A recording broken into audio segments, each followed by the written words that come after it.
તો કેમ છો મિત્રો, આવી ગયા છે પછી એક નવો વિડીયો લઈને। અને આપણો વિડીયો એકવાર સારો લાગે તો વિડીયોને જરૂરથી લાઈક કરી દેજો અને ચેનલને હજી સુધી સબસ્ક્રાઇબ ન કરી હોય તો સબસ્ક્રાઇબ કરી દેજો। કરણ દાનેશ્વરી કહેવાય। તેના પિતા સૂર્યદેવ હતા, તો તેને સૂર્યની પૂજા રોજ પ્રભાતમાં ઉઠીને કરે તો એને 12.5 સોનું મળતું। તો એ કરણ રાજા દાનમાં આપી દેતા। સાધુ બ્રાહ્મણ હતી તે અભ્યાગત કોઈ પણ આવ્યું હોય આશરે તો આશરા ધર્મ પાળી અને એને સોનું દાનમાં આપી દેતા। એટલે ત્યારથી કર્ણ દાનેશ્વરી કહેવાના। તો કરણ રાજા જ્યારે છેલ્લે રણભૂમિ યુદ્ધની અંદર કુરુક્ષેત્રના રણમાં યુદ્ધ જ્યારે શરૂ થયું ત્યારે અર્જુનજીના બાણ રોમે રોમે એટલે રૂવાડે લાગેલા હતા। તો એમાં ભગવાને સાધુનું રૂપ લીધું કે હાલ હું આ કરણ દાનેશ્વરી કહેવાય એટલે કેવો છે આ શેલી એની ઉપર મારે એના પારખ્યા કરવા છે। તો ભૂદેવનું રૂપ લઈ અને કરણ રાજાની પાસે આવીને કહે છે કે ઓહો હવે તો મારે શું માગવું। તો કરણે સામું જોયું કે બોલો બોલો ભૂદેવ, શું આપણને આજ્ઞા? કે હવે તો મારે કાંઈ હું તને કહેવું કે ભાઈ, કારણ કે હવે તો કરણ રાજાને શ્વાસ આવે છે અને જાય છે। એમાં કે નાના ભૂદેવ આપણી માંગણી તો કે મારે દીકરીના લગ્ન કરવા છે। પછી આને તો અર્જુનજીના બાણ હતા, રણભૂમિની માલપા શ્વાસ આવે છે જાય છે કરણ રાજાને। તો ભૂદેવ કે હું આવ્યો તો આપની પાસે કે મારે દીકરીના લગ્ન કરવા છે, તો લગ્ન માટે કાંઈક તમે દાન આપો, કાંઈક સોનું બોનું, તો હું દીકરીને અર્પણ કરું અને લગ્ન કરવા એટલે આવ્યો તો કે હા ભૂદેવ ઊભા રહો।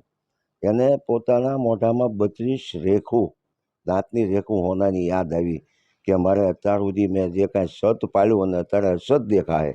એટલે એને કીધું કે હા ભૂદેવ કે હા, પેલો આમો પથ્થર છે ને એ મને એક અંબાવો। હે હું કર પથ્થર હું અંબાવું તું મને જેવા કરાવીને દાન આપ? ના નથી જોતું।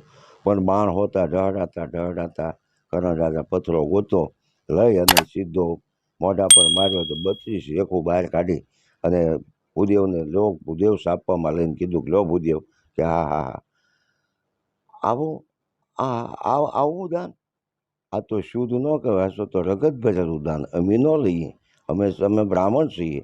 તો તમારે દાન દેવું હોય તો અમને જમનાજીમાં ધોઈ અને આપો ને તો લઈ। તો વળી પાછો એને વિચાર કર્યો કહો ભારે કરી આ ભૂદેવે। તો કરણ રાજા મૂંઝાણા। પછી એને યાદ આવ્યું કે એક બાણ મારી દો અને સૂર્ય ભગવાનનું નામ લઈને બાણ ભૂમિની અંદર છોડ્યું પૃથ્વીમાં, અને ત્યાં જળની ધારા વસૂટી ગંગાજી પ્રગટ થયા। એટલે એની તરત 32 રેખું ખખાડી અને ભૂદેવને આપ્યું કે લો ભૂદેવ આ લો ભૂદેવ લો। તો ભૂદેવ કે ધન છે કરણ રાજા તમને, અને 17 ભુજ રૂપે ત્યાં દર્શન દીધા। ભગવાન પોતે હતા, 14 બ્રહ્માંડનો નાથ હતા, એને દર્શન દીધા કે ધન્ય હો કરણ રાજા, ધન્ય હો તમારી। હવે તમે મારા સ્વર્ગમાં વહી આવો તો હું મહેમાન મોકલું। આ કરણ રાજા માટેના ભગવાને મહેમાન મોકલ્યું, સ્વર્ગમાં લઈ ગયા અને સ્વર્ગમાં લઈ ગયા ત્યાં એને સ્વર્ગમાં સોનાના બંગલામાં ઉતાર્યા।